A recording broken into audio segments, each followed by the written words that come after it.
nongeye kugwa ikaze kandi nkwifuriza kugira ibihe byiza kuri ukurunda kandi kurikira Care Empire ikaze ku makuru n'ibigano byacu bitandukanye. Reka nkubwire ngo amashyi menshi ku ngabo z'u Rwanda RDF nimba uzikunda kandi uzemera ukundi bikorwa zikora. Reka nkubwire ko iyi nkuru cyane nimba uri umunyarwanda nyaboneka ukabukunda ingabo z'u Rwanda RDF banza ujya muri comment wandikemo ijambo RDF. Nimba ukunda kandi president w'u Rwanda nk'umugaba w'ikirenga w'ingabo z'u Rwanda jya muri comment wandika ati kabeho president Paul Kagame. Ubundi twikomereze mbanze nkubwire ino nkuru igarako kuri RDF by'umwihariko ingabo z'u Rwanda ziri mu butumwa bw'amahoro. Uti byagenze gute? Iyi nkuru ntago isanzwe nyuma y'uko rero leta zunze ubumwe za Amerika zatangaje ko zigiye cyane kubyikurikiranira ibiri kubera hariya muri Mozambique, ndetse basaba ko ingabo z'u Rwanda RDF zava muri iki igihugu.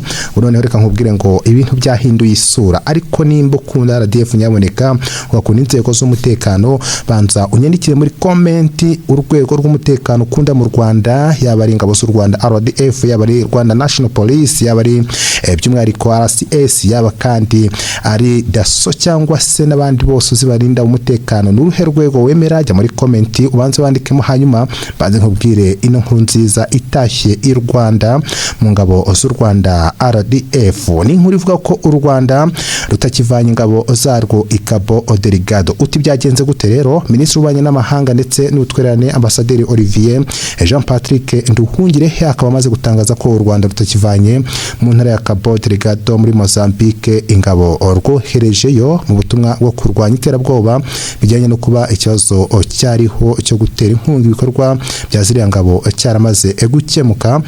Mu kwezi kwa kane uyu mwaka u Rwanda biciye mu muvugizi wa guverinoma Yolande Makoro rwari rwatanze umuburo w'uko kohereza ingabo zarwo i Cabo Delgado bishobora guhagarara mu gihe hataboneka uburyo burambye bwo gutera inkunga icyo gikorwa.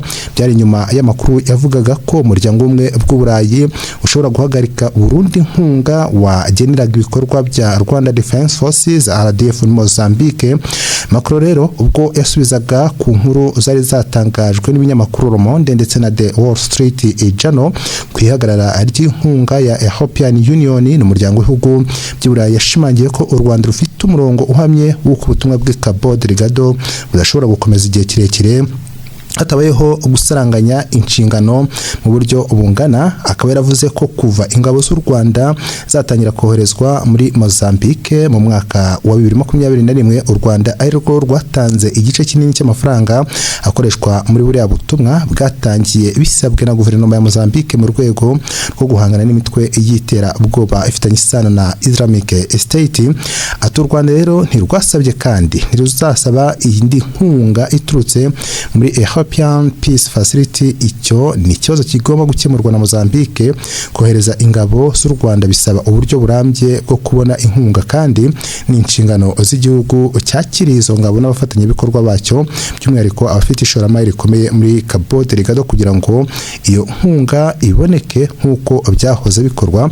Yunzemo agira ati nibitaba ibyo u Rwanda rwishimira uruhare rwarwo hamwe n'ingabo za Mozambique mu gutsinda imitwe y'iterabwoba, kurinda abaturage ba Cabo Delgado no gutuma ibikorwa by'ishoramari bisukurwa.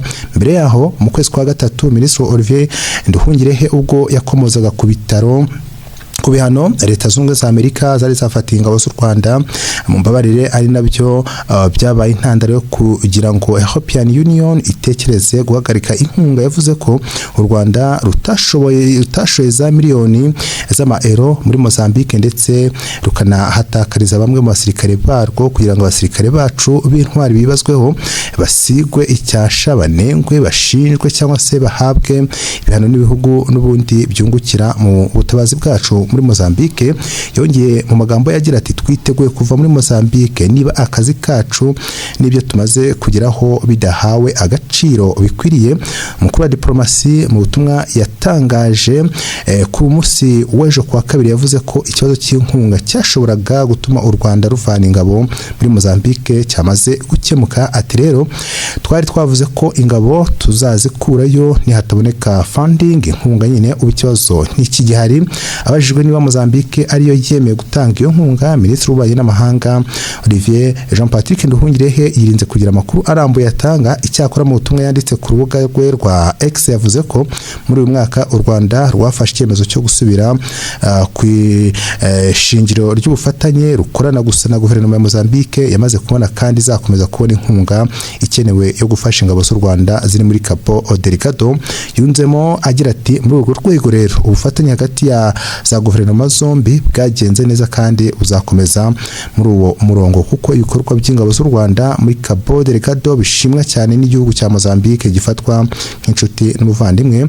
Nduhungirehe kandi akaba avuga ko kuva muri 2021 ubutumwa bw'inzego z'umutekano i Cabo Delgado bwagize umusaruro ugaragara kuko amahoro n'umutekano byagaruwe, imiryango igataha, abana bagasubira ku mashuri, ibikorwa by'ubucuruzi bikongera gufungura, ingabo za Mozambique zigatozwa kandi zikomeje gutozwa kugeza na n'ubu.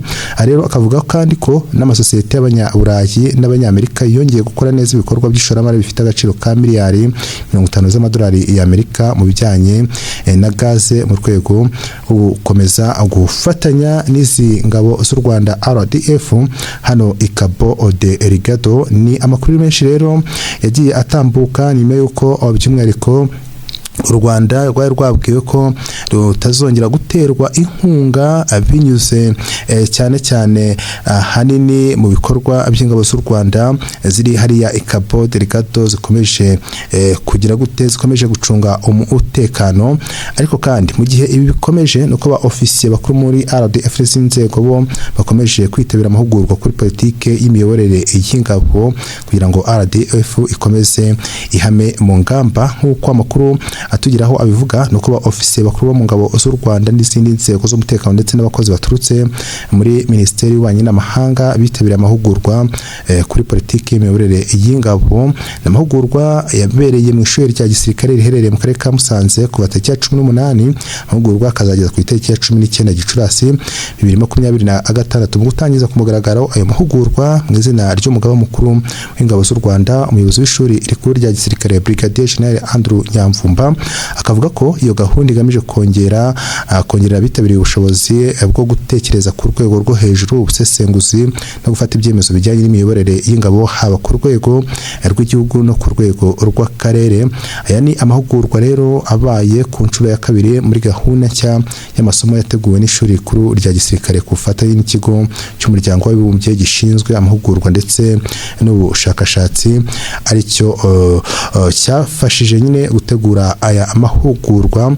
Ariko kandi u Rwanda rukomeje kwagura imbibi dore ko ubu ngubu rwamaze gusinyana amasezerano akomeye cyane hagati yabo ndetse na Tanzania, nako kandi basinye amasezerano y'ubufatanye hagati muri rusange na leta zunze ubumwe za Amerika bigenanye n'ingufu za nucleaire, ingufu zinifashishwa cyane cyane ahanini mu gukora intwaro kirimbuzi. Ariko u Rwanda rukaba atari iyo gahunda rufite rwo gukora izi intwaro kirimbuzi, ahubwo ari gahunda yo kugira ngo rushobore gukomeza by'umwihariko gukoresha ingufu cyangwa se kongera ingufu z'amashanyarazi kugira ngo abaturage bose bazabashe muri rusange kubona amashanyarazi mu Rwanda. U Rwanda rero rukaba rukomeje kugenda Rwanda dore ko ubu ngubu byinshi bitandukanye ati batuzimanije inyama z'inkoko. Umushoferi wo muri Tanzania wavuze imyato RDF rero ikaba ikomeje kugenda ivugwa imyato nk'uko makuru atugeraho abivuga. Umushoferi utwara ikamyo ikomoka muri Tanzania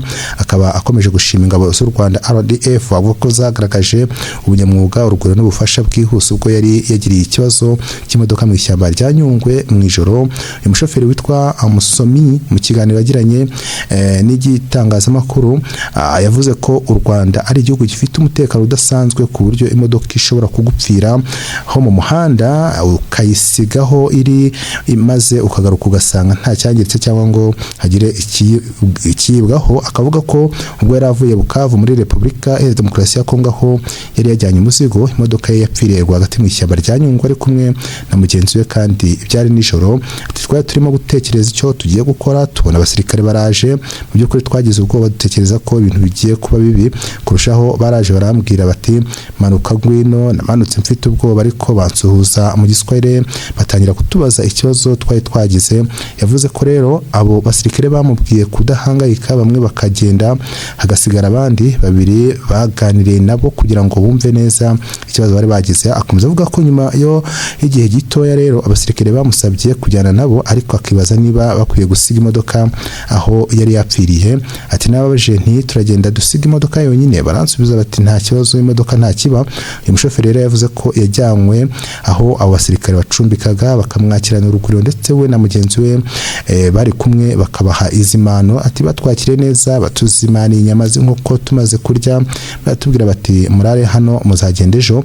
Musoni avuga ko bukeye bwaho mukanishi yaje gukora imodoka yabo maze bakomeza urugendo, agashimira cyane abo basirikare ku bufasha n'ubugwaneza babagaragarije. Asoza avuga ko ategeze ahura n'abasirikare bicisha bugufi kandi basabana neza n'abaturage nk'abo Rwanda. Ati sinari narigeze mbona abasirikare baca bugufi kandi bagaragaza urugwiro nk'abo mu Rwanda, bafata abantu neza kandi nta kibazo bagira ku bantu. Iyi ni Kaya Empire, murakomeza mukurikira amakuru yacu agiye agezweho.